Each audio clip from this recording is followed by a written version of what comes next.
hating something na para kay Catherine Bernardo. My idol. Yes. Ayun. Doon.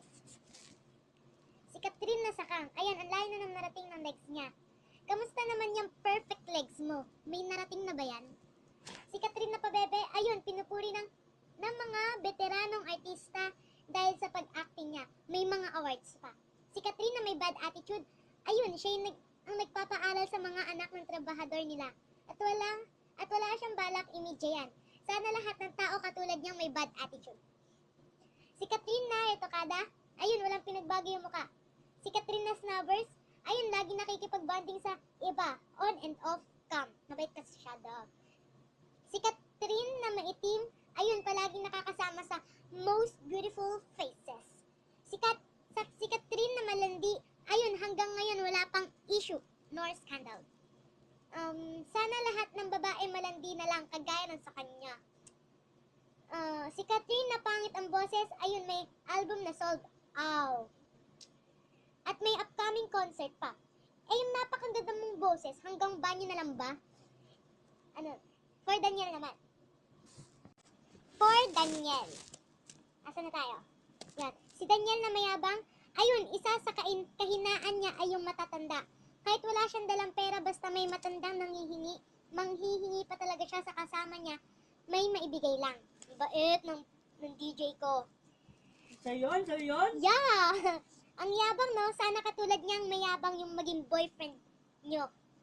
Si Daniel na malibog manyak, ayun, todo respeto kay Catherine. At sa lahat ng makakasalamuhan niya, lalo na pag babae. Sana lahat na lalaki katulad niyang manyak, like him. Si Daniel na may eye bags, ayun, pinagkakaguluhan ng maraming tao. Kamusta naman yung eye bags mo? Katniel na laos, ayun, patuloy na nakikilala sa iba't ibang bansa without any help from their network at without kissing scene. Like others, though. Katniel na masama ang ugali, ayun, palaging tumutulong sa mahirap lalo na sa mga special child. Next. Sama ng ugali nila, no? Sana ganyan din ugali yung mga bashers nila. Katniel na fake, ayun, mas sweet pa sa off-cam. And then, magbabasa tayo ng mga comments dahil doon. Kailangan mo bang, from something na may apelido na secret, bawal mention, kailangan mo bang ipanglandakan ang kabutihan ng tao para lang magustuhan? Akala ko ba ayaw nilang ipaalam sa media ang kabutihan nila? Pero ikaw, kung makapost wagas, di mo ba napapansin na mismo ikaw pinaghihimasukan mo ang private life nila? Hindi ba yan legal? No, and ayoko basahin yung mga replies, but I hate this comment.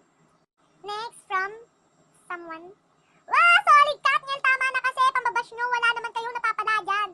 Tsaka di laos ang Katniel, no, nawawala sila sa TV show, pero ang dahilan nun ay may nahanda sila movie, teleserye sa mga fans nila. Kaya please, just shut up. 3 more. 3 pang comment. That's why I really admire them most. Napakadami na ng haters, but because of their maturity, tinatawanan na lang nila yun. Saan na yan? Because they love what they're doing, unlike other love teams. Dapat tina nila din naman yung love teams. They are showing sweet act on cam, but not in real life. Katniel din yung type of love team na hindi nakalimot sa fans nila. Super, pinapahalagan nila fans na meron sila. Katniel is the epitome of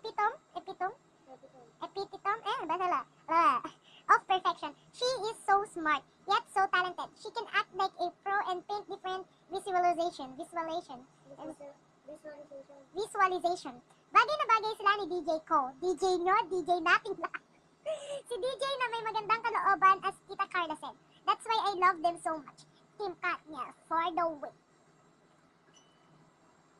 Itong ewan na to. Ano ba masayang dulot ng mga bashers na yan? Ganyan ba kayo pinalaki ng mga magulang nyo para mambash? Hindi po ako Katniel fans. Fans po ate. Fan, pero concern lang po ako kung anong pinagagawa niyo. Hindi naman makakatulong mga pambabash ninyo. So, okay. My side of comment. Ako naman na magka-comment. Nainis din ako dun sa mga nagbabash sa idol ko. Nainis ako sa inyo, but I love you because sabi nga nila, love your enemy.